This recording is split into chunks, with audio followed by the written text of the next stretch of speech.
जय श्रीराम मित्रांनो, तुमचं स्वागत आहे आजच्या आपल्या न्यू ब्लॉगमध्ये। आज आपण चालले होते बरं रावेरले। बोला भाऊ आलता, तो म्हणे काम आहे तर चला म्हणे वावरवर रावेरले। मग मी न अर्जुन आलते वो त्याच्याबरोबर। मग काय भाऊ आले रावेरले, नाही आले डायरेक्ट इकडे होंडाच्या शोरूमले। बोला भाऊच्या गाडीची बॅटरी जायला होती, ते बदलोय नाही होती। तो भाऊ लागला वो बॅटरी बदलायला नाही इकडे। बोला भाऊ कोणाशी बोलत होता वो फोनावर काय माहित। मग काय वो झाली बॅटरी बदलोय नाही आणि आले मग इकडे बोला भाऊचं घर पाहायला रावेरचं।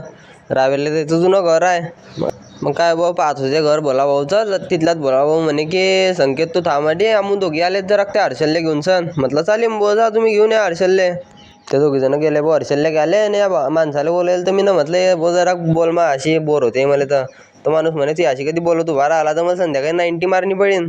तिथल्या झाले भाऊ बोला ना अर्जुन हर्षलले घेऊन सण। मग काय भाऊ पाहिलं घर आणि मग निघाले मग बाहेर।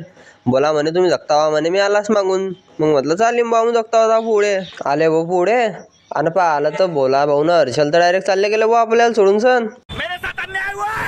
मग काय भाऊ म्हटलं जाऊ दे आणि हे पहा तुम्ही घेऊन घ्या मग रावेरच्या सगळे स्वच्छ नदीचं दर्शन। ये बड़ी अच्छी बात कही आप।